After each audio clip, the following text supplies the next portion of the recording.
सबसे पहले हम लोग क्या पढ़ रहे हैं, प्रॉपर्टीज ऑफ लिक्विड। इसमें सबसे पहली हेडिंग है इवेपोरेशन। इवेपोरेशन का मतलब क्या होता है? हाँ, वाष्पीकरण। किसी भी लिक्विड फेज, कोई भी लिक्विड फेज जब गैस फेज में कन्वर्ट होता है, वो भी कैसे? किसी भी टेम्परेचर पे, तब उस प्रोसेस को क्या बोलते हैं? वेपोराइ नहीं, इवेपोरेशन, इवेपोरेशन, ठीक है। और ये अपने आप चलने वाली प्रक्रिया है। कैसी प्रक्रिया है? मतलब जैसे एक कटोरा में पानी रखा गया है, चाहे उसमें धूप पड़े या ना पड़े, कोई भी टेम्परेचर हो, धीरे धीरे उसमें से पानी क्या होता है? वाष्प में से निकलता है। समझ रहे हो कि नहीं? तो इस प्रोसेस को क्या बोलते हैं? इवेपोरेशन। या किसी सरफेस पे जल गिरा है या फिर कोई भी लिक्विड गिरा है, तो धीरे धीरे क्या होगा? भाप बन के कहाँ जाएगा? ऊपर। इसी घटना को क्या बोलते हैं? इवेपोरेशन। और ये अपने आप चलने वाली प्रक्रिया है, इसको कराया नहीं जाता। ये प्रोसेस अपने आप होता है। तो लिखो, लिखो, it is a spontaneous phenomena, it is a spontaneous phenomena in which, it is a spontaneous phenomena in which, कहाँ गया? It is a spontaneous phenomena in which liquid molecule,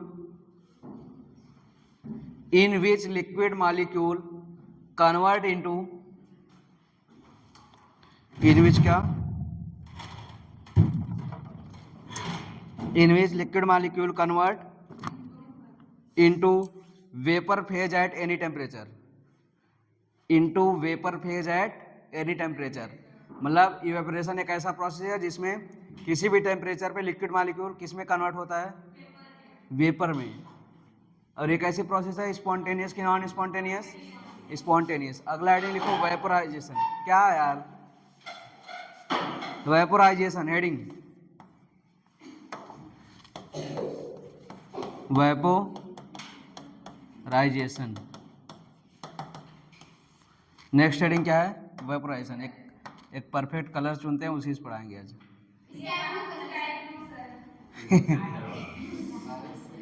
मैं अपने से चुनूंगा ना। लाल चंदन पुष्पा 2। चलो,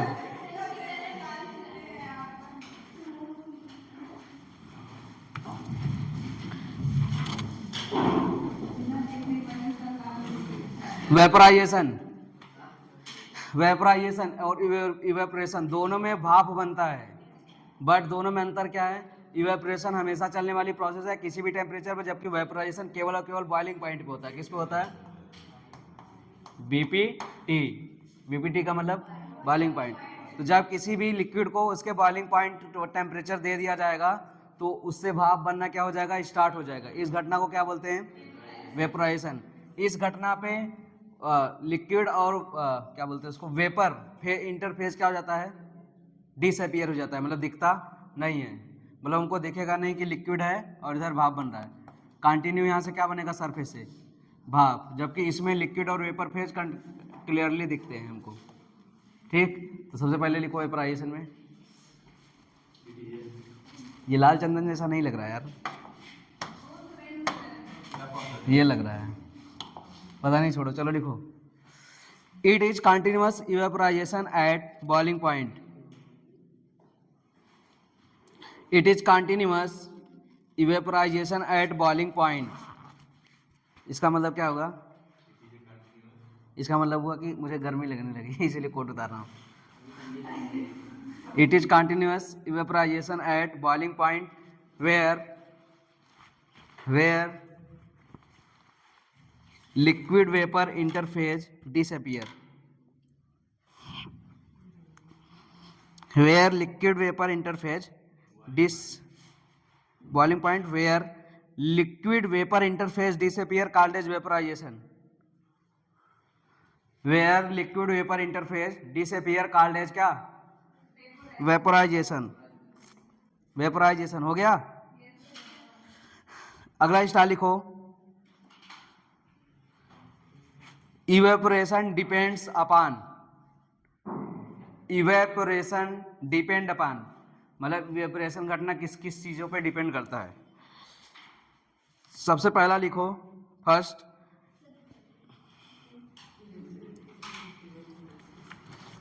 इवेपोरेशन डिपेंड अपॉन, सबसे first लिखो nature of liquid, nature of liquid मतलब कोई द्रव कितना वाष्पित होगा या किस पे डिपेंड करता है, उसके प्रकृति पर। ठीक, अगला लिखो, अगला सबसे मेन फैक्टर टेम्परेचर, टेम्परेचर पे डिपेंड होता है। अगर टेम्परेचर इंक्रीज किया जाएगा तो इवेपोराइजेशन क्या होगा, इंक्रीज होगा। तो साइड में लिख लेना, साइड में लिख लेना टेम्परेचर इंक्रीज देन इवेपोराइजेशन क्या होगा। ये तुम लोग पूरा वर्ड लिखना, मैं बस ईवी लिखा हूँ, increases. If temperature increase then evaporation क्या होगा, इंक्रीज। हो गया। अगला लिखो सबसे main factor surface area, surface area. बताओ कप में चाय जल्दी ठंडी होती है कि प्लेट में, मतलब सरफेस एरिया जितना ज़्यादा इवेपोराइजेशन घटना उतनी ही ज़्यादा। तो सरफेस एरिया के बाद में क्या लिखेंगे, अगर सरफेस एरिया क्या होगा, इंक्रीज, क्या होगा, इंक्रीज, देन आल्सो माल्सो नहीं, जो लिखा वो लिखो।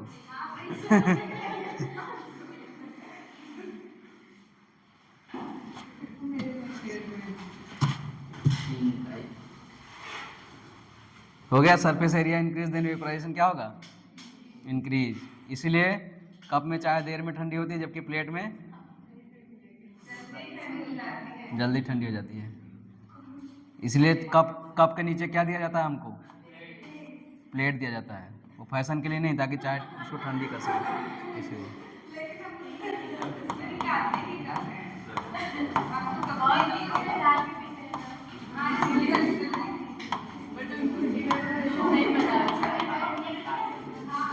अगली हेडिंग है वेपर प्रेशर। जो उसका सही यूज करते हैं उन्हें पागल बोला जाता है। जैसे टाई, टाई का यूज क्या है बताओ, नहीं, टाई का यूज यूरोपीय देश में सबसे पहले टाई आया था। यूरोपीय देशों में सबसे पहले टाई आया था क्योंकि वहाँ शीत रहता है ना, ठंड प्रदेश, तो वहाँ पे नाक बहुत ज़्यादा बहती है, तो उसको पोंछने के लिए टाई का यूज होता है। सच में सर्च कर, विकिपीडिया पे सर्च करके देखना उसका रीजन। अब उसको प्रोफेशनली यूज करते हैं, लिखो प्रेशर, वेपर प्रेशर। अब उसको प्रोफेशनली यूज किया जाता है, वेपर प्रेशर। जींस में यहाँ छोटा सा जेब रहता है, काहे के लिए रहता है? ये वॉच के लिए, पहले कलाई वॉच नहीं रहती थी ना, तो वॉच डालने के लिए दिया जाता है। Vapour pressure, VP.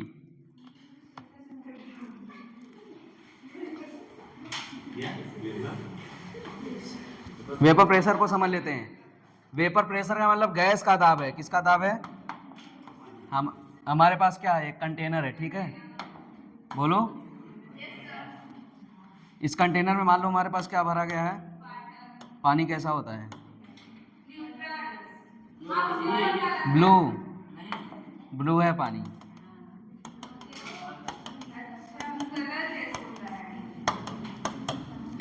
तो देखो अगर इसको एक टेम्परेचर पर रखा जाए तो इससे क्या बनेंगे, वाष्प बनेंगे, बोलो, वाष्प बनेंगे। तो यही वेपर इस पे, इसके सरफेस पे क्या लगाएंगे, प्रेशर लगाएंगे, और इसी प्रेशर को क्या बोलते हैं, वेपर प्रेशर। मतलब pressure applied by vapour on the surface of liquid is called as vapour pressure. मतलब प्रेशर किसके द्वारा अप्लाइड किया जा रहा है, वेपर के द्वारा, किसके सरफेस पे, इसी प्रेशर को क्या बोलते हैं, चाहे कम हो ज़्यादा उससे क्या मतलब है, लेकिन प्रेशर लग रहा है तो वेपर प्रेशर। चलो लिखो, the pressure applied by vapour molecules, the pressure applied by vapour molecules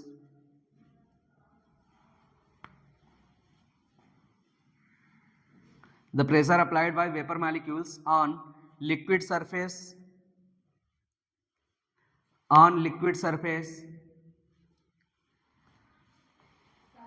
at vapor liquid equilibrium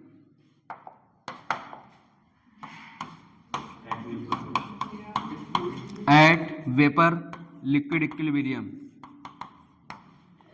at vapour liquid equilibrium called vapour pressure of liquid, called vapour pressure of liquid.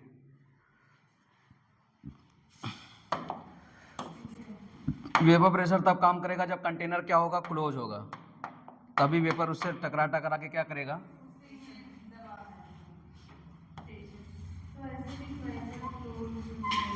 Container क्या होना चाहिए, closed, तब क्या लगता है vapour pressure. Vapour pressure क्या होता है, वेपर के मॉलिक्यूल जब लिक्विड के सरफेस पे क्या लगाते हैं, प्रेशर, तब उसे क्या बोलते हैं, वेपर प्रेशर। अगला स्टार लिखो, ये किसकी प्रॉपर्टी होती है, लिक्विड की, लिक्विड की कि वेपर की होती है, ये लिक्विड की प्रॉपर्टी होती है क्योंकि वेपर भी किससे बन रहा है, लिक्विड से ही। तो लिखो इट इज, हाँ अगला star, it is property of liquid, it is property of liquid,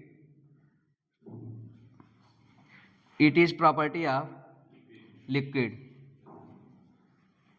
हो गया, अगला स्टार लिखो,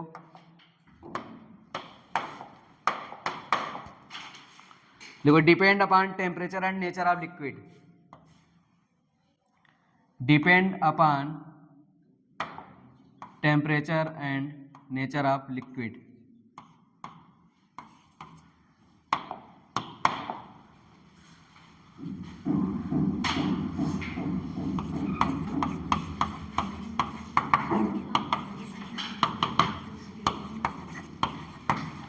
depend upon temperature and nature of liquid.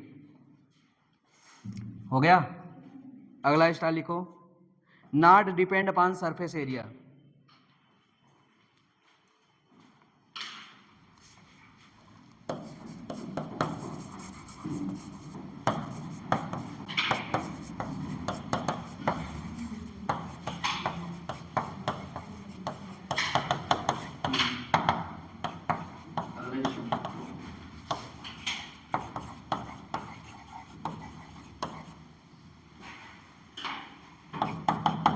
Not depend upon surface area.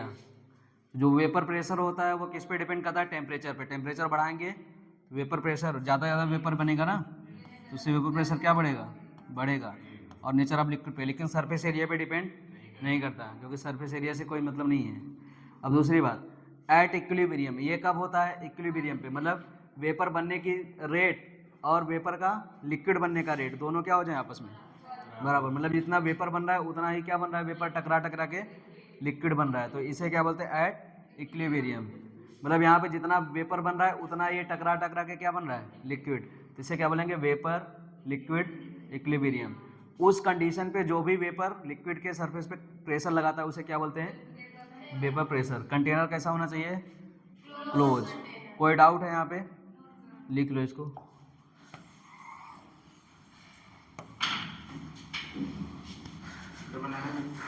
नहीं बनाना नहीं है, लेकिन इसको छाप लो केला ऐसा थोड़ी होता है।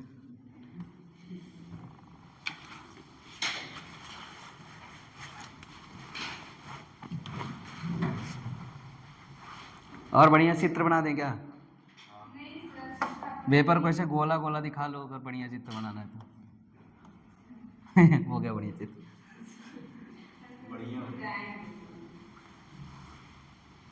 जल्दी से बना फिगर।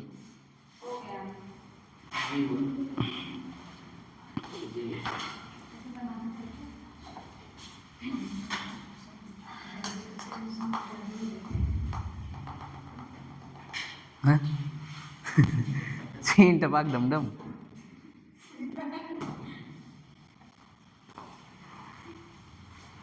तुम कैसे लिखते हो, पूरा लीव दिए एक ही में, जो भी देखेगा उसका मूड खराब हो जाएगा। नहीं सर, मैं देखूंगी एक ही पेज में मेरा पूरा चैप्टर तैयार हो जाएगा।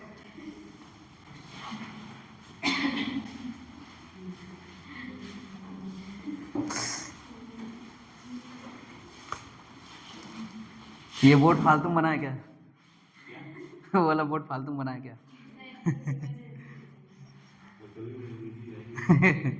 इमरजेंसी में क्लास ही बंद हो जाता है।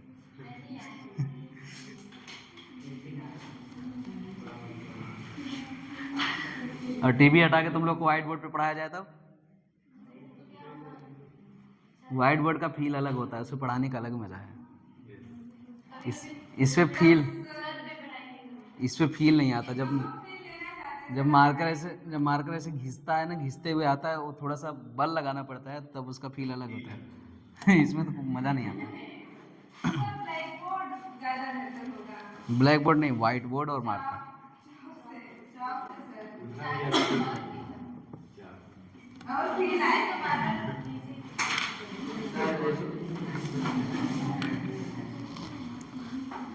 हो गया? तो मट्टी का घड़ा देखे हो? मट्टी का घड़ा देखो, जब भी कोई चीज वाष्पित होगी तब उसका टेम्परेचर धीरे धीरे क्या होगा? ठंडा होगा। जैसे चाय या फिर पानी, उससे वाष्प निकलता जाता है और उसका टेम्परेचर क्या होता है? ठंडा। ये क्यों होता है? ठंडा क्यों होता है? मतलब बता तो दिए ठंडा होता है, रीजन क्या है? देखो, पानी का जो लिक्विड होता है वो मैक्सिमम कितना डिग्री सेल्सियस गर्म होता है? 100 डिग्री सेल्सियस ना। उसमें जो ऊर्जा होती है वो आई थिंक 80 कैलोरी होती है। कितनी? 80 कैलोरी। बट पानी के वाष्प में 540 कैलोरी होता है। कितना? मतलब हमारे पास मान लो 10,000 कैलोरी ऊर्जा है, उसमें से कंटिन्यू एक वाष्प 540 कैलोरी क्या लेके जा रहा है? ऊर्जा। इतनी ऊर्जा और निकलती चली जा रही है वाष्प बन के, तो बताओ नीचे वाला पानी क्या हो जाएगा? ठंडा। अब मिट्टी के घड़े के जो बर्तन होते हैं वो क्यों ठंडे होते हैं धीरे धीरे? क्योंकि क्ले स्पॉट जितने भी होते हैं मिट्टी के बर्तन, उसमें क्या पाया जाता है? छोटे छोटे क्या होते हैं? बस ही बनाए ना, छोटे छोटे क्या होते हैं? पोर। यहाँ से वाष्प क्या होते हैं? इवेपोरेशन, कंटिन्यू इवेपोरेशन होता है। कंटिन्यू इवेपोरेशन, हर जगह कंटिन्यू इवेपोरेशन होने के कारण वाष्प अपनी ऊर्जा लेकर चला जा रहा है, तो अंदर का पानी क्या होगा? क्या हो जाएगा? ठंडा। ये जो प्रोसेस है ये नेचुरल ठंडा है। क्या है? कैसा ठंडा है? ये नेचुरली ठंडा है। और जो फ्रीज ठंडा करता है वो बताओ क्या करता है?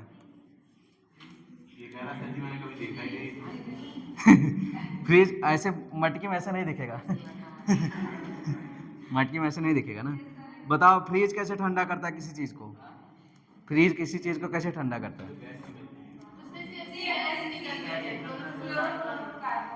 अरे यार, देखो क्लोरोफ्लोरोकार्बन एसिड निकलता है। देखो देखो, अरे पुष्पा वाला सोफा बोल रहे हो क्या? देखो, इवेपोरेशन बढ़ेगा तब भी कोई चीज ठंडी होगी, और कंडेंसेशन बढ़ेगा तब भी कोई चीज ठंडी होगी। मटके में क्या होता है? इवेपोरेशन। फ्रीज में क्या होता है? कंडेंसेशन। मतलब कि नीचे जो भी मैकेनिज्म होता है नीचे, उसमें से जो वायु, इसमें जो गैस भरती है कंटिन्यू, पीछे से गैस खींचेगा और इसको कंटिन्यू जाके क्या करेगा? कंडेंसेट करेगा। जब कंडेंसेट होगा तो वो जो गैस है वो क्या हो जाएगी? पूरी तरह से ठंडी हो जाएगी, और वही ठंडी हवा कहाँ छोड़ेगी? फ्रीज में। इसलिए टेम्परेचर कंटिन्यू क्या होगा? एसी में भी तो ऐसा होता है, बाहर की गर्म हवा को, रूम की गर्म हवा को पीछे से खींचता है और उसको कंडेंसेट करके फिर से कहाँ करता है? अंदर, रूम के अंदर छोड़ता है। समझ रहे हो कि नहीं? तो ये कैसा है? नेचुरल है। ये कैसा है? आर्टिफिशियल। तो बता, तो क्ले स्पॉट, क्यों क्ले स्पॉट में रखा हुआ पानी ठंडा कैसे हो जाता है? इवेपोराइजेशन के द्वारा। समझ रहे हो? अगर इस क्ले स्पॉट में थोड़ा सा नमक डाल दिया जाए तो इवेपोरेशन प्रोसेस और बढ़ जाता है। बढ़ जाता है।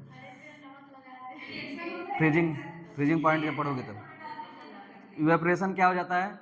बढ़ जाता है, जिससे पानी और भी ठंडा होता है। वो एवोल्यूशन आप फ्रीजिंग पॉइंट पढ़ेंगे तब समझा दूंगा। चलो उस टाइम बता दूंगा। नमक क्या करता है? बॉइलिंग पॉइंट को इंक्रीज करता है। क्या करता है? बॉइलिंग पॉइंट को इंक्रीज करता है। मतलब जो चीज़ 100 डिग्री सेल्सियस पे गर्म होकर वाष्प बनती, अब वो चीज़ कितने पे बनेगी? 105 डिग्री सेल्सियस पे।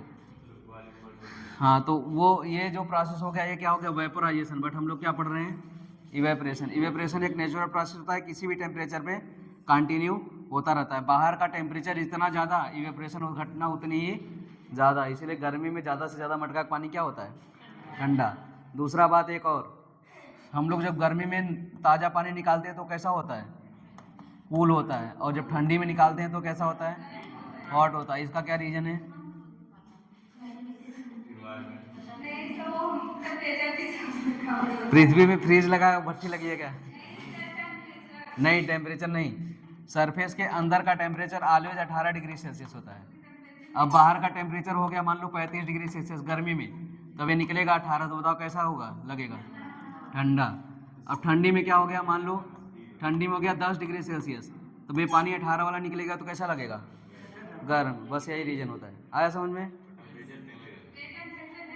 वाटर का टेम्परेचर वही रहता है हमेशा। पहले बताओ, ये बना लिए, चलो अब आगे लिखो। हेडिंग डालो, molecular theory of evaporation. Heading है molecular theory of evaporation. Molecular theory of evaporation.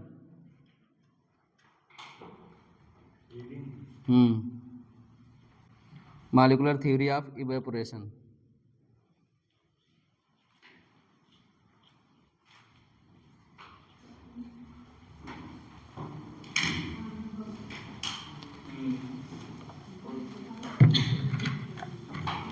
इस टाइम पे हम जितने भी चीजें खा रहे हैं सब हमारे लिए नुकसानदेह हैं।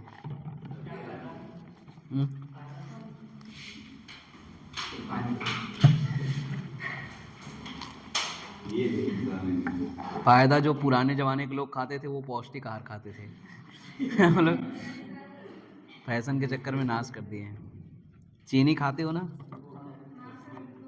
चीनी हमको शुगर देता है, बट हमारे हड्डियों से फास्फोरस और कैल्शियम को निकाल लेता है।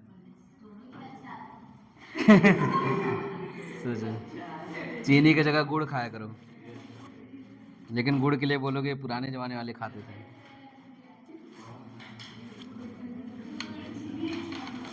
लिखो molecular theory of evaporation.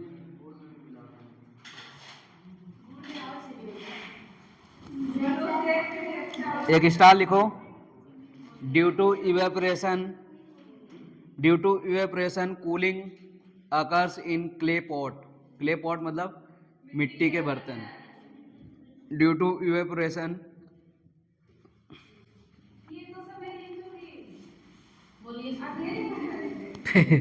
Due to evaporation, मैं वो पॉइंट, इतना इंपॉर्टेंट पॉइंट मैं कैसे छोड़ सकता था, तुम सोचो। Due to evaporation coolings occur in clay pot. Coolings occur in क्या, क्ले पॉट।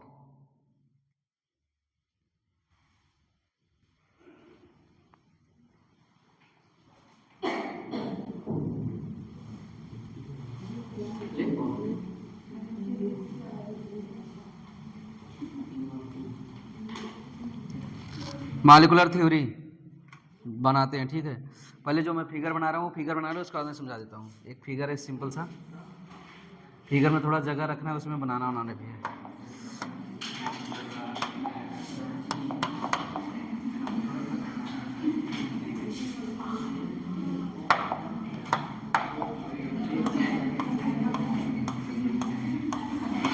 प्रॉपरली फिगर को बनाना।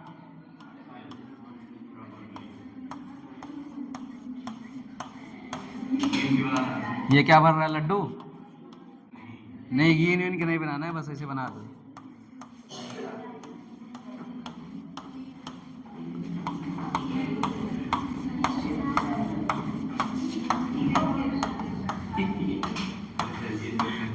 क्या हुआ? अरे आधा भरना है, ज्यादा नहीं।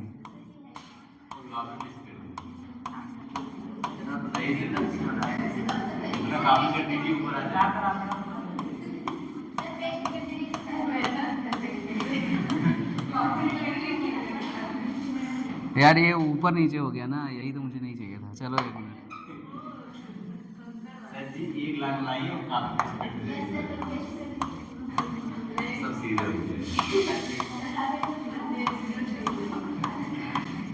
चलो सही है, बना लो इसको। इसीलिए तो मैंने भी नहीं किया, क्योंकि तुम लोग भी देखोगे तो आ जाओगे।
सही है, कोई डाउट, कोई दिक्कत?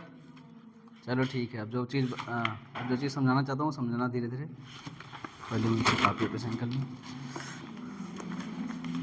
बन गया फिगर, बनाओ जल्दी से।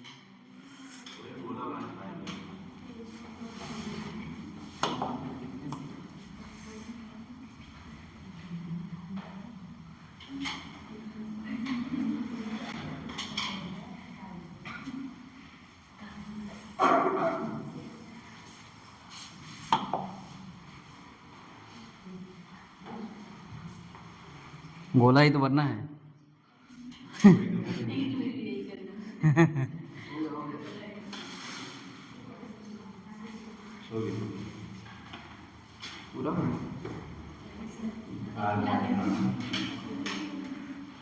सही है, आधा ही बनना है। एक बार मैं अपने दोस्त के यहाँ गया था, वो भी नीट की तैयारी करता है, अभी भी करता है। तो उसकी मम्मी, शुरू में ही दूसरा साल था हम लोग का, तो उसकी मम्मी बोल रही हैं कि बस गोला भरना रहता है, उसमें भी तुम लोग पास नहीं हो पा रहे।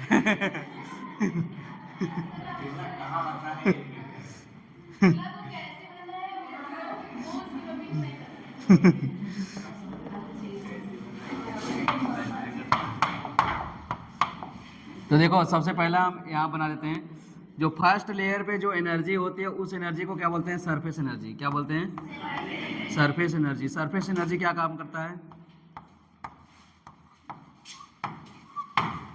सरफेस एनर्जी काम ये करता है कि कंप्लीट लिक्विड को नीचे क्या करता है? बांध के रखता है। अगर सरफेस एनर्जी ना रहेगा तो लिक्विड क्या हो जाएगा? क्या हो जाएगा?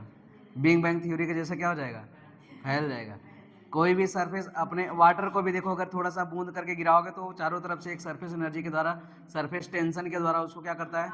बांध के रहता है। उसी टेंशन को क्या बोलते हैं? सरफेस एनर्जी है। इसको क्या करेगा? बांध के रखेगा। अब इसमें मान लो क्या बन रहा है? वेपर बन रहा है। क्या बन रहा है? वेपर कंटिन्यू बन रहा है। ऊपर गोला गोला बना देते हैं। वेपर बन रहा है, बोलो। इस कंटेनर में क्या बन रहा है? वेपर। अभी ये वेपर क्या करेगा? ये वेपर यहीं से बन के गया है ना, बोलो। देखो, ये एक वेपर मान लेते हैं, मान लो इसको मान लिया एक वेपर है ये, ठीक। पूरा सरफेस से एक वेपर को लेकर समझाता हूँ। ये क्या करेगा? एक सरफेस टेंशन लगाएगा अपने सभी मॉलिक्यूल्स पे। लगाएगा कि नहीं, बोलो। पहले कलर कौन सा कलर? आँख मूंद के जहाँ कलम गिर जाएगी वही रहेगा। ये इस पे भी फोर्स लगाएगा, ये इस पे भी फोर्स लगाएगा, ये इस पे भी फोर्स लगाएगा, इस पे भी, और इस पे भी, और इस पे भी, और इस पे भी। मतलब ये सब पे फोर्स लगाएगा। और ऐसा ही मॉलिक्यूल एक यहाँ भी है। मतलब हर एक मॉलिक्यूल पे फोर्स लगाते हैं, बोलो हाँ। इस कंटेनर में जितने भी मॉलिक्यूल दिख रहे हैं सब अपने अपने मॉलिक्यूल पे अगल बगल क्या करते हैं? फोर्स लगाते हैं। इंटरमॉलिक्यूलर फोर्स बोला जाता है इसको। यहाँ पे बताओ नेट फोर्स कितना है? 0 है कि नहीं? देखो, चारों तरफ से सब फोर्स आपस में कट जाएंगे, बट जो सरफेस होता है वहां पर नेट फोर्स क्या होता है? सरफेस पे नेट फोर्स 0 नहीं होता। मतलब नेट फोर्स नीचे लग रहा है कि नहीं? नेट फोर्स कहाँ लग रहा है? नीचे। 0 क्यों नहीं हुआ? ये क्या है यार? नेट फोर्स पे यहाँ पर 0 नहीं है। समझ आया कि नहीं? तो ये कहाँ की थ्योरी है? इवेपोराइजेशन की थ्योरी है। नेट फोर्स डाउनवर्ड लग रहा है और जो इवेपोरेशन हो रहा है वो कहाँ हो रहा है? ऊपर, तो वो भी नीचे ही फोर्स लगा रहा है, जिसके कारण हमारा इवेपोरेशन कहाँ पर होता है? ऊपर होता है। यही इवेपोरेशन की थ्योरी है, छाप लो। ऊपर कोई भी बल नहीं है, वेपर जाने के लिए वहाँ आसानी से जा सकता है।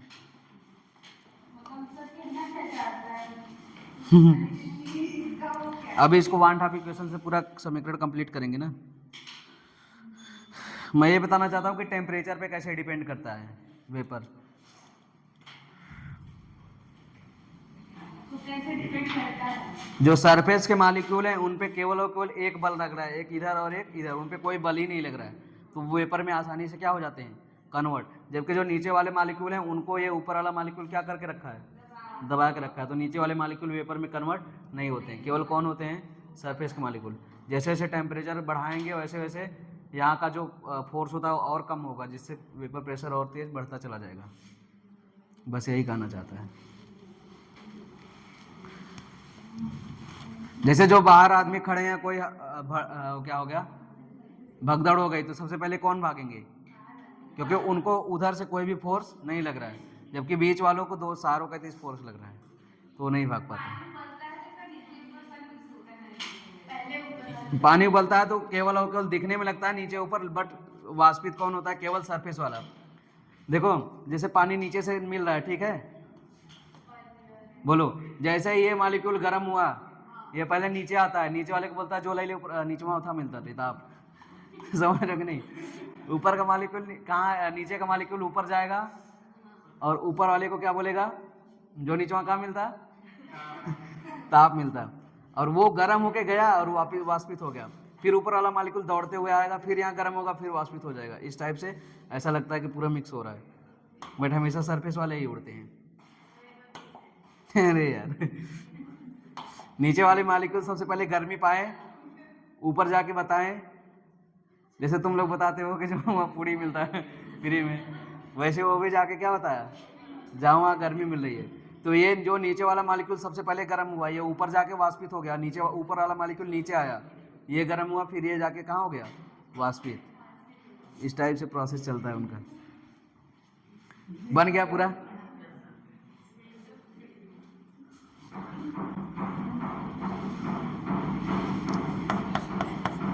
वेपर प्रेशर डिपेंड्स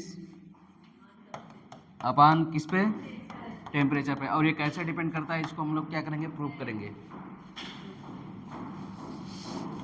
ये कैसे डिपेंड करता है, इसको क्या करेंगे? प्रूफ। और प्रूफ के लिए आएगा वन हाफ इक्वेशन। तो लिखो अगला, इसको लिखने के बाद अगला स्टाइल लिखो।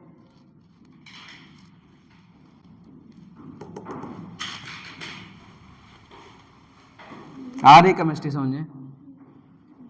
कोऑर्डिनेशन चलने वाला था, सॉल्यूशन चलने लगा, तो क्या ही बताऊं मैं। लिखो, vapour pressure sorry temperature dependency is given by van't Hoff equation. Temperature dependency is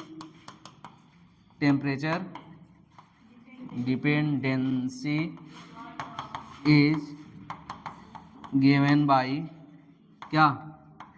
one Hoff equation. Temperature dependency is given by van't Hoff equation. Van't Hoff equation क्या होता है ये देख लेते हैं। P का मतलब होता है वेपर प्रेशर। क्या होता है? P बराबर वेपर प्रेशर, E का मतलब exponential function minus delta H vaporisation. Delta H क्या होता है? Upon RT। ये पूरे E के पावर है ना, E के पावर है, माइनस लगा। डेल्टा H का मतलब होता है एंथैल्पी। वो भी कौन सी एंथैल्पी? Vaporisation enthalpy. और P मतलब क्या है? Vapour pressure. ये कौन सा इक्वेशन है? One Hoff equation. लिखो लिखो, अब इसी को सॉल्व करेंगे, आ जाएगा टेम्परेचर डिपेंडेंसी कंप्लीट।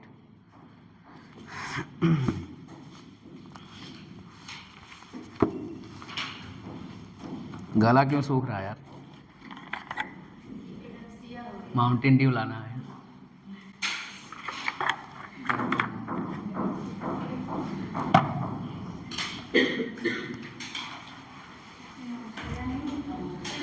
हाँ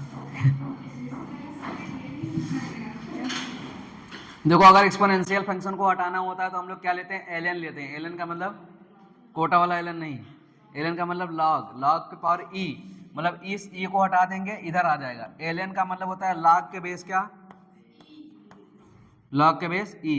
तो इस एक्सपोनेंशियल फंक्शन को इधर करेंगे तो ln p लेने पे आएगा minus delta H vaporization upon R T. बताओ ln हटाना है तो क्या करेंगे, क्या करते हैं हम लोग, 2.303 log बेस 10 p बराबर माइनस डेल्टा एच वेपराइजेशन बटा आर टी। इसको उस साइड भेजो तो क्या आएगा, log बेस 10 p बराबर माइनस डेल्टा एच वेपराइजेशन अपान 303 आर टी।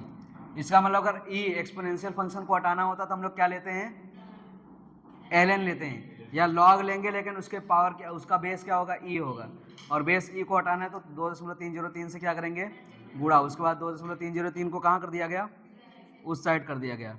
समझ में आया यहाँ तक।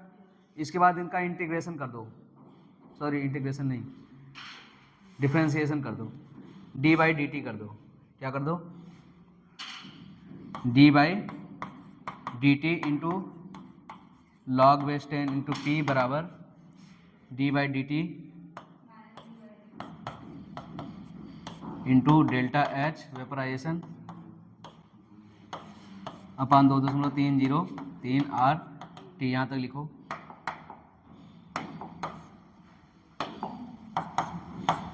लिखो जल्दी से, यहाँ से वहाँ टॉपिक क्वेश्चन से।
हो गया। अब देखो एक बात बताओ, जब इसका इंटीग्रेशन करेंगे तो बताओ -1 ऊपर जाएगा तो क्या होगा, सॉरी +1 ऊपर जाएगा, -1 आगे आएगा, क्या हो जाएगा, ये प्लस हो जाएगा। ठीक, तो डी बाई इसका भी इंटीग्रेशन कर देंगे। इधर कांस्टेंट है तो कांस्टेंट का इंटीग्रेशन, लॉग लगा है तो लॉग का इंटीग्रेशन p बराबर, ये बताओ ये -1 यहाँ +1 है, ऊपर जाएगा -1 होगा, -1 घात आगे आता है तो क्या हो जाएगा, प्लस डेल्टा एच वेपराइजेशन। -1 में एक और माइनस करो तो क्या होगा, -2 के साथ नीचे लाओ तो क्या होगा, आर पावर क्या हो जाएगा 2। इसको यहीं पे छोड़ दो। अब दूसरा लेते हैं relation, log base 10 p2 by p1 बराबर डेल्टा एच वेपराइजेशन बटा 2.303 आर इंटू 1 अपान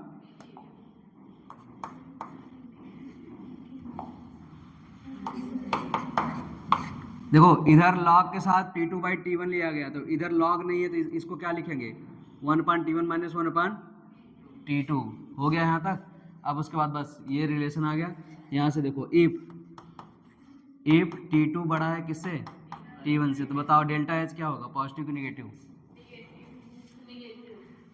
t2 हर में है। अगर ये t2 बड़ा होगा यानी ये वाला क्वांटिटी क्या होगा, छोटा होगा, ये वाला क्वांटिटी छोटा होगा, तो डेल्टा एच किस में आएगा, डेल्टा एच किस में आएगा, पॉजिटिव में। मतलब वेपराइजेशन एनर्जी कैसी है, पॉजिटिव है। यहाँ तक लिखो, उसके बाद ग्राफ बनाना है।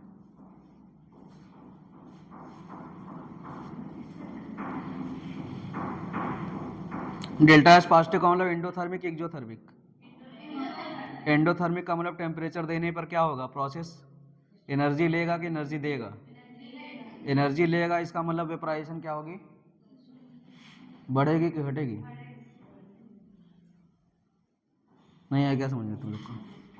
डेल्टा एच पॉजिटिव का मतलब क्या होता है, एंडोथर्मिक, और डेल्टा एच है क्या वैसे तो, एंथैल्पी ऑफ वेपोराइजेशन, पूरा फुल फॉर्म लिख लेना। आर तो गैस कांस्टेंट है जानते ही हो। अब एंडोथर्मिक का मतलब अगर टेम्परेचर देंगे हम लोग, टेम्परेचर इंक्रीज करेंगे तो बताओ अंदर की एनर्जी क्या होगी, इंक्रीज। इसका मतलब वेपर प्रेशर क्या होगा, इंक्रीज। बस इसी से मतलब है। ये सब कैलकुलेशन कोई मायने नहीं रखता। यहाँ से अगर क्वांटिफिकेशन डायरेक्टली यहाँ से भी लगाते, ये मेन है, बट डायरेक्टली यहाँ से नहीं लिख सकता था ना। तुम लोग पूछते कहाँ से आया, क्या दिखाइए, लेफ्ट साइड का। ये नहीं भी लिखोगे तो भी हो जाएगा नीट में काम। इधर साइड वाला नहीं भी लिखोगे तो हो जाएगा, वहाँ बस दिखाना था टेम्परेचर बढ़ने से वेपर प्रेशर कैसे बढ़ता है।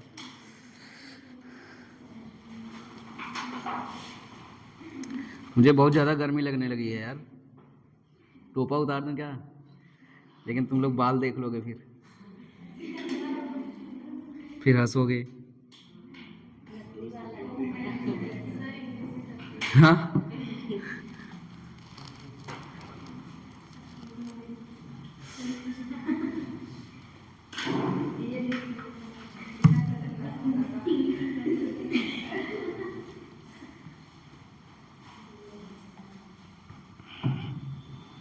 गर्मी आने वाली है क्या अब।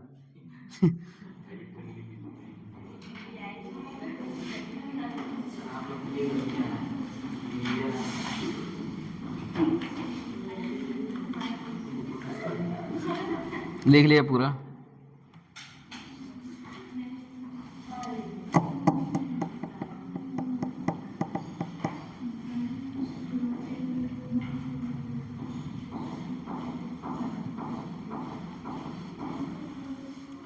देखो वांट ऑफ इक्वेशन से, अगर T2 बड़ा है T1 से, T2 बड़ा है T1 से का मतलब क्या होता है, मतलब पहले का टेम्परेचर मान लो 25 डिग्री सेल्सियस था, बाद का यानी T2 टेम्परेचर कितना हो गया 30 डिग्री सेल्सियस।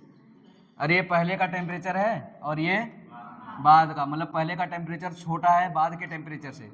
मतलब पहले गैस पे हम पानी रखे थे कितने डिग्री सेल्सियस पे, 25 पे, बाद में उस पानी को कितने पे रख दिए, 35 पे रखूँगा मेरा मन, 35 पे कर दिए, कितने पे, 35 पे। इसका मतलब बाद वाला टेम्परेचर पहले वाले टेम्परेचर से क्या हो गया, बड़ा। यानी अगर ये बड़ा होगा तो ये पूरा क्या आएगा, छोटा। बड़े में से छोटा घटाएंगे तो क्या आएगा, पॉजिटिव। डेल्टा एच पॉजिटिव का मतलब कैसा प्रोसेस, इंडोथर्मिक। इंडोथर्मिक का मतलब जितनी भी हम उष्मा दे रहे हैं वो क्या कर रहा है, पानी ले रहा है, और जैसे जैसे उष्मा लेगा उसका वेपर प्रेशर क्या हो जाएगा, बढ़ेगा। इसका मतलब टेम्परेचर इंक्रीज करने पर वेपर प्रेशर क्या होता है, घटता है कि बढ़ता है। उसके बाद ग्राफ बना लेते हैं, क्या बना लेते हैं, ग्राफ। इधर क्या है टेम्परेचर, इधर क्या है वेपर प्रेशर। ये कुछ ऐसे बढ़ता है, कैसे बना दूं यार, ऐसे। इनिशियली क्यों नहीं बढ़ता, क्योंकि उसका वेपर प्रेशर कुछ ना कुछ पहले से ही रहता है। वहाँ पे भी देखो कुछ ना कुछ कांस्टेंट क्या है, पहले से ही है। छाप लो, ये ग्राफ बना लो, ग्राफ। ये ग्राफ आता है उसमें नीट में, वेपर प्रेशर और टेम्परेचर के बीच का ग्राफ नीट में आता है। क्या हुआ गूगल। जब भी आएगा आएगा, कभी न कभी तो आएगा ही, नहीं आएगा तो अच्छी बात है।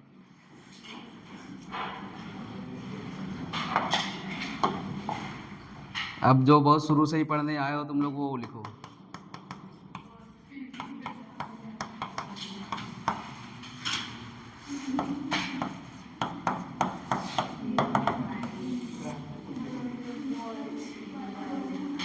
अब तो अंडे को भी उबला अंडा नहीं बोलते हैं, बॉयल एग बोलते हैं। उसका भी नाम चेंज हो गया।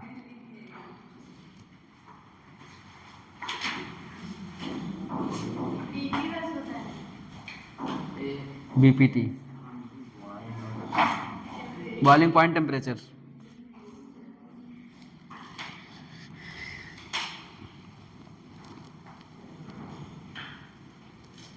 बॉइलिंग पॉइंट का मतलब क्या समझते हो? शुरू से ही पढ़ने आ रहे हो ना, इसको क्या बोलते हैं हिंदी में, पहले ये बताओ। क्वथनांक का मतलब क्या समझते हो?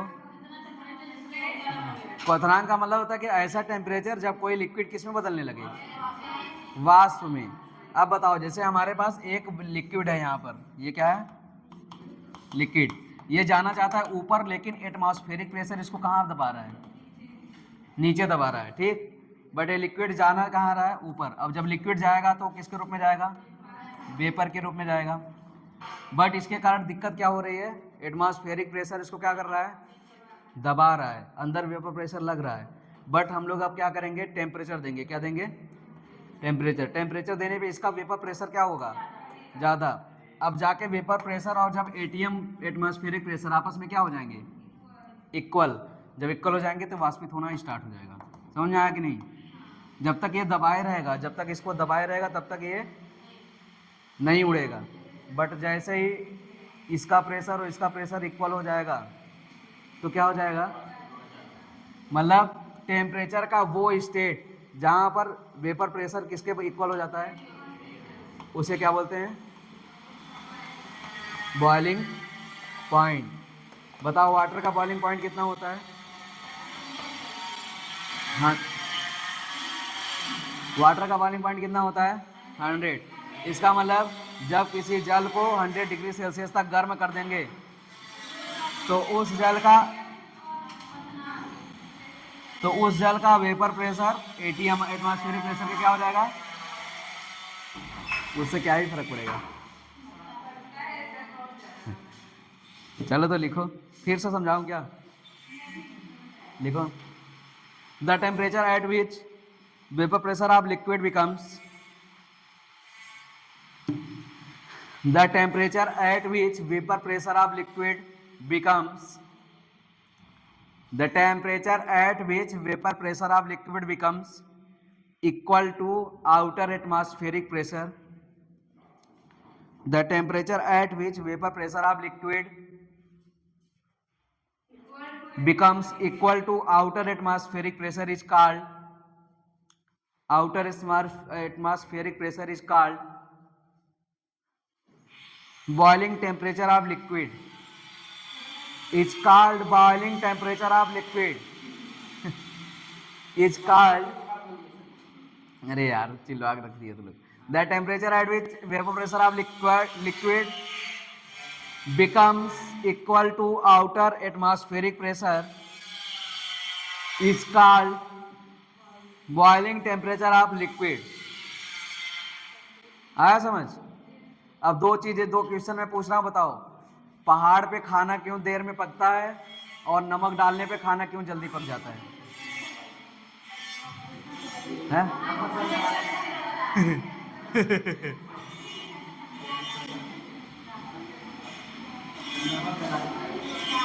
दो चीजें हैं, पहाड़ पे खाना क्यों देर में पकता है और नमक डालने पे खाना क्यों जल्दी पकता है?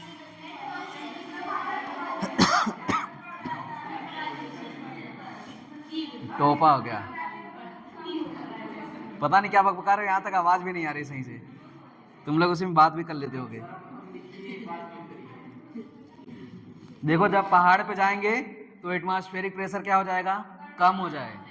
बढ़ रहा है इसके लिए, कम हो जाएगा। एटमॉस्फेरिक प्रेशर कम होगा, इसका मतलब ज़्यादा अंतर नहीं पड़ता, बहुत थोड़ा सा अंतर पड़ता है। इसका मतलब वेपर प्रेशर मतलब जो लिक्विड है वो वेपर बनना जल्दी स्टार्ट हो जाएगा, ठीक है। तो जो ऊर्जा हमको खाना को मिलने वाली थी, भोजन को मिलने वाली थी, अब वो कहाँ चली जा रही है? बाहर। तो इसलिए खाना बनने में टाइम लगता है। बट अगर थोड़ा सा नमक डाल देते हैं तो क्या होता है? वेपर प्रेशर वाटर का 105 हो जाता है। कितना हो जाता है? टेम्परेचर बॉइलिंग पॉइंट 105 हो जाता है। अब इससे क्या होगा कि जो वेपर 100 डिग्री सेल्सियस पे बाहर चली जाती थी, अब 105 पे जाएगी। इसका मतलब अब खाने को और ज़्यादा ऊर्जा मिलेगी थोड़ा सा। समझ रहे हो कि नहीं? कुकर में क्या होता है? कुकर में उसका नाम ही है प्रेशर कुकर। वो ऊपर से एटमॉस्फेरिक प्रेशर से भी ज़्यादा प्रेशर देता है, जिससे वाष्प 100 पे बाहर उड़ जाता, अब वो टकरा के फिर से खाने में लगेगा, जिससे वो क्या हो जाएगा? जल्दी पक जाएगा। समझ रहे हो कि नहीं? अगला स्टार लिखो। If atmospheric pressure is 1 atm/1 bar, star है। अभी मैं सब लिखवा रहा हूँ, प्रेशर कुकर और पहाड़ी वहाड़ी ये सब लिखवा रहा हूँ, ठीक है। It atmospheric pressure is 1 atm oblique 1 बार। देखो अभी मैं भी तुम लोग भी शांत, वो भी शांत, मैं भी शांत। वाह। If atmospheric pressure is 1 atm oblique 1 bar, then it is called normal boiling point. Then it is called normal boiling point.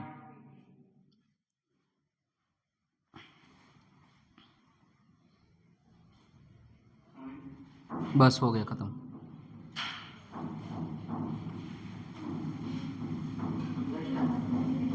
अगला स्टार लिखो। जैसे जैसे हम लोग ऊपर का प्रेशर बढ़ाते हैं उसका बॉइलिंग पॉइंट क्या हो जाता है, बढ़ता चला जाता है।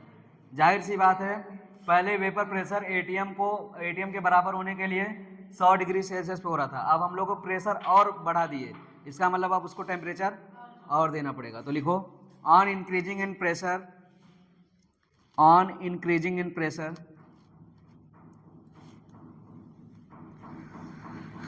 on increasing in pressure, boiling point increase, boiling point increase,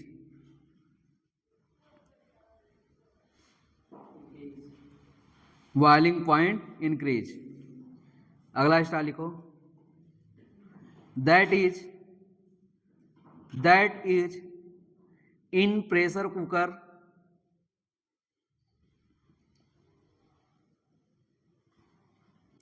that is in pressure cooker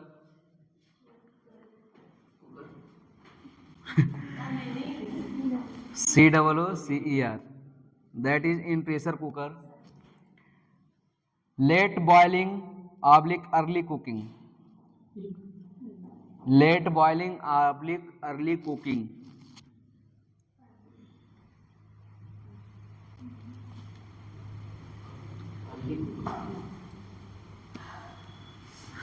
late boiling oblique early cooking. मतलब प्रेशर कुकर में प्रेशर ज़्यादा है, प्रेशर ज़्यादा होने के कारण बॉइलिंग पॉइंट क्या हो जाएगा, ज़्यादा। बॉइलिंग पॉइंट ज़्यादा होगा यानी वाष्प बनना थोड़ा कम हो जाएगा। तो जो वाष्प बनने में एनर्जी खर्च हो रही है वो किसको मिलेगी, भोजन को, ठीक है। तो इसलिए कुकिंग क्या हो जाती है, अर्ली हो जाती है। अगला स्टाइल लिखो एट हिल्स, हिल्स मतलब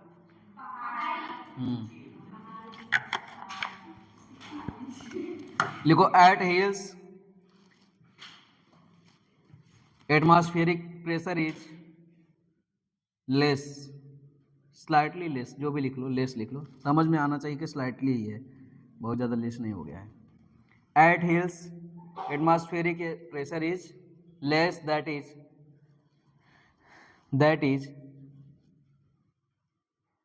is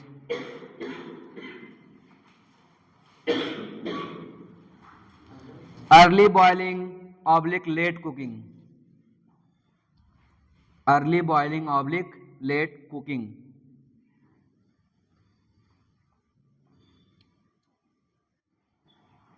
early boiling at oblique late cooking. हो गया। चलो अब बताओ, टेम्परेचर बढ़ने पे वेपर प्रेशर क्या होता है, बढ़ता है, ठीक है। ये तो जानते ही हो तुम लोग अच्छे से। ग्राफ बना लेते हैं सिंपल सा। ये क्या हो गया हमारा टेम्परेचर, इधर क्या हो गया हमारा वेपर प्रेशर। ग्राफ कैसा था, अभी तुम बनाए थे हम लोग, ये ग्राफ बनाए थे कि नहीं। अब बताओ एट बॉइलिंग पॉइंट, मान लो यहाँ पे हमारा बॉइलिंग पॉइंट है, मतलब इधर तो टेम्परेचर है बट एक ऐसा टेम्परेचर जो क्या कहलाता है, बॉइलिंग पॉइंट। बॉइलिंग पॉइंट क्या होगा, बॉइलिंग पॉइंट किसके बराबर होगा, वेपर प्रेशर में किस प्रेशर के बराबर, एटमॉस्फेरिक प्रेशर के क्या होगा, बराबर होगा। बना लो इस ग्राफ को। और वेपर प्रेशर बताओ यहाँ पर कितना होगा, सॉरी हम लोग कितना माने नॉर्मली दाब 1 atm, यानी यहाँ पर वेपर प्रेशर किसके बराबर होगा, 1 atm के। जब वेपर प्रेशर 1 atm के बराबर हो जाएगा तब उस टेम्परेचर को क्या बोलेंगे, बॉइलिंग पॉइंट। छापो इस ग्राफ को, खटाखट बनाओ।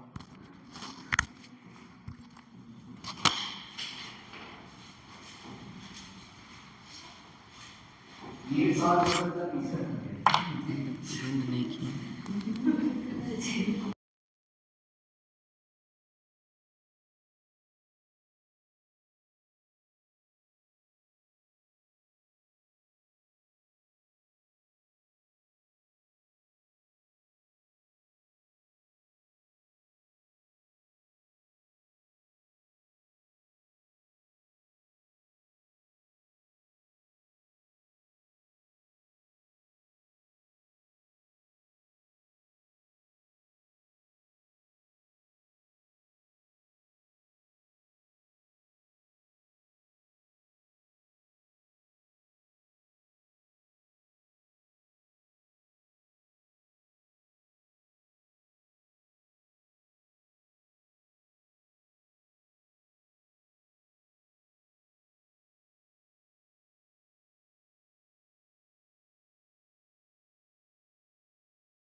चलो हेडिंग डालो फ्रीजिंग पॉइंट।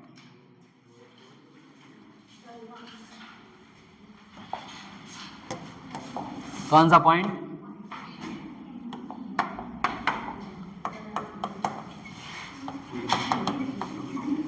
फ्रीजिंग पॉइंट का मतलब क्या होता है? गलनांक। तो हिमांक क्या होता है? लिखो लिखो फ्रीजिंग पॉइंट।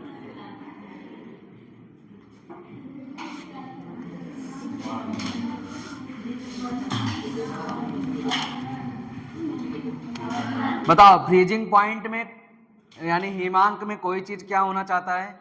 हीम बनना चाहता है। हीम का मतलब बर्फ। कोई भी चीज क्या बनना चाहेगा? हीम। इसका मतलब जो लिक्विड है वो किस में बताना चाहेगा? सॉलिड में। इनके बीच एक प्रेशर होता है। क्या होता है?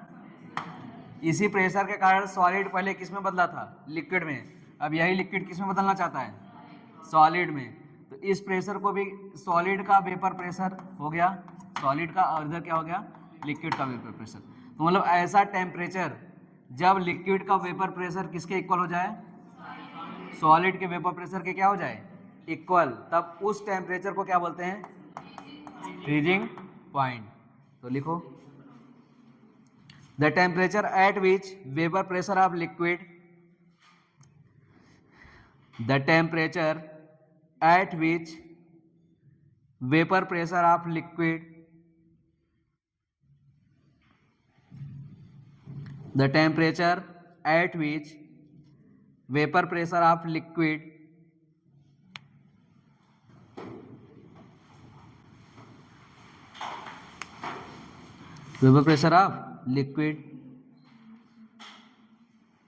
becomes equal to becomes equal to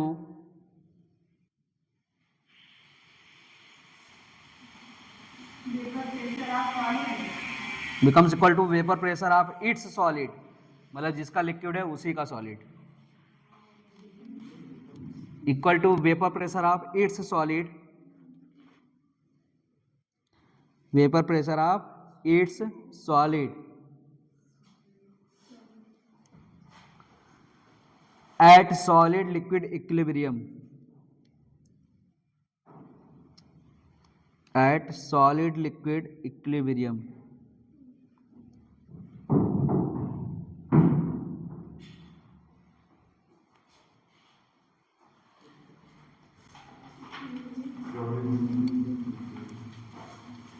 at solid liquid equilibrium is called as freezing point.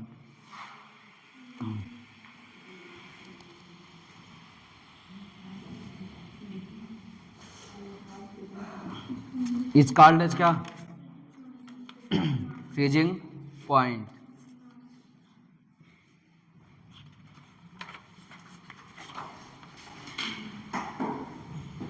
हो गया?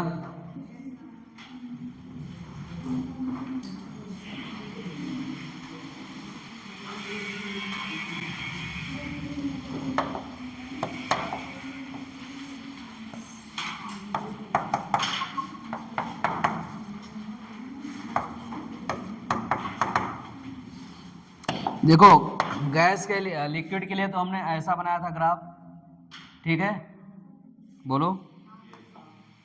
लिक्विड के लिए कैसा ग्राफ बनाया था? पैराबोलिक। बट सॉलिड के लिए जो ग्राफ रहेगा वो स्ट्रेट लाइन रहेगा। कैसा रहेगा?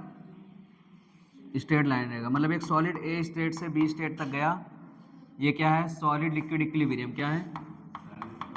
Solid liquid equilibrium.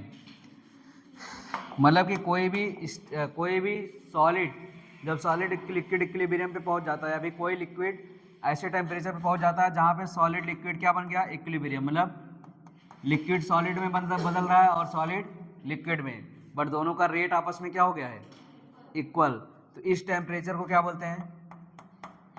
Freezing point. यहाँ पे इस टाइम पे जो वेपर प्रेशर है वो किसको इक्वल हो गया है? लिक्विड का वेपर प्रेशर किसके इक्वल हो गया है? बोलो। मतलब यहाँ पे क्या लिखेंगे हम लोग? बोलो क्या लिखेंगे इस पे? चलो लिखता हूँ, देखो। VP liquid is equal to VP क्या? सॉलिड। मतलब वेपर प्रेशर, लिक्विड का वेपर प्रेशर किसके इक्वल हो गया है? सॉलिड के वेपर प्रेशर पे। तब इस टेम्परेचर को क्या बोलेंगे? Freezing point. आगे चल के एक बात अगर और लिखूँ तो देखो, Vp is equal to 1 atm, मान लो यहाँ पर हो गया, तो बताओ इस टेम्परेचर को क्या बोलेंगे? Vp T। छाप लो। एक ही ग्राफ में दोनों दिखा दिया मैंने। ग्राफ समझ में आया? लिक्विड के लिए ग्राफ कैसा होता है? पैराबोलिक। जबकि सॉलिड के लिए स्ट्रेट लाइन। मतलब सॉलिड में टेम्परेचर बढ़ाने पे वेपर प्रेशर धीरे धीरे बढ़ता है, जबकि लिक्विड में बढ़ाने पर क्या होता है? शार्पली बढ़ता है। क्यों? क्योंकि लिक्विड के जो कण होते हैं वो नीचे से टेम्परेचर पा के कहाँ जाते हैं? ऊपर। और ऊपर वाले आते हैं कहाँ? नीचे, क्योंकि यहाँ पे प्रेशर बनता है ना। यहाँ प्रेशर कम होगा, यहाँ प्रेशर ज़्यादा होगा, तो हाई प्रेशर से किधर आएंगे? Low pressure. जबकि सॉलिड में क्या होता है? सॉलिड में हम लोग टेम्परेचर दे रहे हैं, वो उसको हिलने का स्थान ही नहीं है, तो वो धीरे धीरे क्या होता है? वो गर्म होता है। इसीलिए यहाँ पर स्ट्रेट लाइन, जबकि लिक्विड में पैराबोलिक।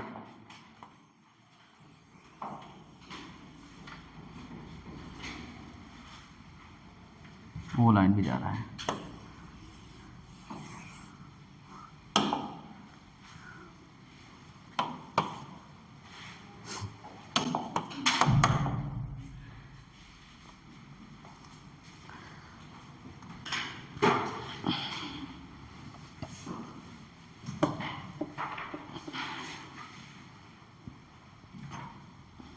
हो गया? हम लोग सोल्यूशन पे आते हैं। अभी तो हम लोग केवल लिक्विड देख रहे थे जो कंप्लीटली प्योर लिक्विड था। कैसा लिक्विड था? मतलब जल था तो केवल जल था, दारू था तो केवल दारू था। बट अभी हम लोग क्या देखेंगे? सोल्यूशन। हम लोग चैप्टर क्या पढ़ रहे हैं? सोल्यूशन ना। तभी लोग नॉर्मली देख लिए बॉइलिंग पॉइंट, फ्रीजिंग पॉइंट, मतलब इसमें कोई भी कलाकारी नहीं की गई है। बट हम लोग देखेंगे सोल्यूशन। सोल्यूशन में दो चीज़ें होंगी, सोल्यूट और सॉल्वेंट। अब उसमें लफड़ा क्या है? एक का वेपर प्रेशर अलग होगा, दूसरे का वेपर प्रेशर अलग होगा। अब दोनों को साथ में पढ़ेंगे। तब हेडिंग डालो, और वो साथ में कैसे आएगा? राउल्ट के नियम से। हेडिंग डालो, vapour pressure of solution. Vapour pressure of solution, इसको थोड़ा सा पढ़ाऊंगा। राउल्ट का नियम कल पढ़ेंगे, थोड़ा सा पढ़ा के उसके बाद पूछूंगा इलेक्ट्रोकेमिस्ट्री, फिर कूटूंगा। क्या? Vapour pressure of solution. Heading डालो, राउल्ट लॉ। लिख लोगे ना राउल्ट लॉ?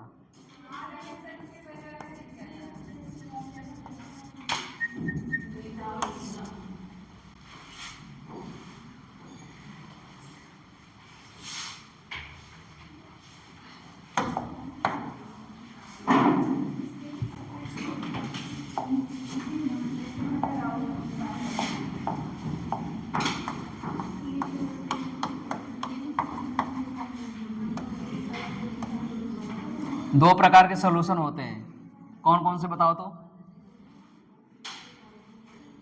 दो प्रकार के सॉल्यूशन होते हैं, कौन कौन से? पहले बताओ सॉल्यूशन में होता क्या क्या है? सॉल्यूशन में क्या क्या होता है? एक तो होता है सॉल्यूट और पूरा सॉल्वेंट, हम लोग जो सोल्यूशन चैप्टर पढ़ रहे हैं उसमें सॉल्वेंट कैसा लिया है बताया था ना, लिक्विड लिया था यार। ठीक, दो प्रकार के सॉल्यूशन या लिक्विड होते हैं, एक होता है नॉन वोलाटाइल और दूसरा क्या होता है वोलाटाइल। हिंदी में जान लो, नॉन वोलाटाइल में गैस कभी नहीं बनेगा, मतलब ये वाष्पित नहीं होगा, जबकि वोलाटाइल कैसा होगा, वाष्पित होगा। तो जहाँ पर वाष्प बन ही नहीं रहा है तो वहाँ पर वाष्पीय दाब क्या होगा, जीरो होगा ना। नॉन वोलाटाइल कैसे होते हैं, ये सॉलिड सोल्यूशन होते हैं। कैसे सोल्यूशन होते हैं, या तो सॉलिड सोल्यूशन होंगे या फिर आयनिक होंगे, मतलब आयन में टूट जाएंगे बट गैस नहीं बनाएंगे। इसका मतलब इनके लिए वेपर प्रेशर की वैल्यू कितनी होगी, जीरो। क्यों, क्योंकि ये कैसे सोल्यूशन है, नॉन वोलाटाइल। और नॉन वोलाटाइल सोल्यूशन के उदाहरण अगर लिखना हो तो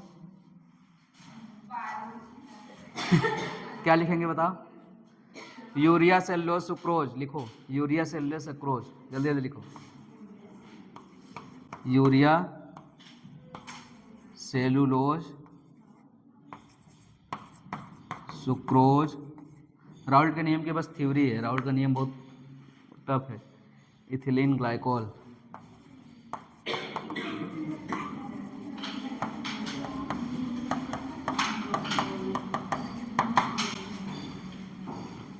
NaOH NaCl CaCl2, और जितने भी प्रकार के आयन होते हैं सब लिख लो, NaOH NaCl CaCl2 NaSO Na2SO4 ना, लिख लो। मतलब ये ऐसे सॉल्यूशन हैं जो गैस बनाते ही नहीं है, और जब वाष्प ही नहीं बनेगा तो काहे का वेपर प्रेशर, जब वाष्प ही नहीं है तो काहे का वाष्पीय दाब, मतलब वेपर ही नहीं है तो काहे का वेपर प्रेशर। तो नॉन वोलाटाइल के लिए राउल्ट का नियम नहीं लगता है, राउल्ट का नियम केवल किसके लिए लगता है, वोलाटाइल के लिए। तो वोलाटाइल का मतलब क्या होता है, वाष्प बनेगा, और वाष्प बनेगा तो बताओ वेपर प्रेशर जीरो होगा कि नहीं होगा, नॉन जीरो। उदाहरण में लिखना है तो liquid liquid mixture, water liquid liquid mixture कोई भी मिला दो। क्या मिलाएंगे हम लोग, liquid liquid mixture. Liquid liquid mixture में सबसे मशहूर मिक्सचर क्या है, वाटर और अल्कोहल, वाटर प्लस C2H5OH, जिंदगी बना देने वाला मिक्सचर।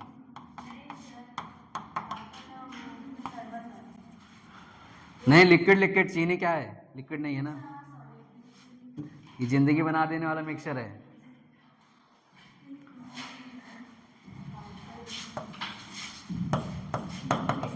C6H6 इसका फॉर्मूला होता है,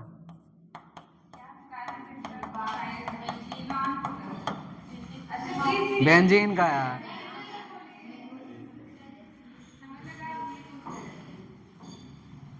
अब राउल्ट के लॉ का जो वो है क्या नाम है, ये थ्योरी हो गया, उसके बाद फिर हम लोग कल देख लेंगे वो। तो 12 आज तो बज ही गया है, पूछना था यार लेकिन 12 बज गया, दिक्कत ये है। मुझे लगा कि अभी होगा 10-15 मिनट टाइम, इतना जल्दी टाइम खत्म हो गया। ऐसे मज़ा नहीं देगा ना जब तक कूटे नहीं जाओगे।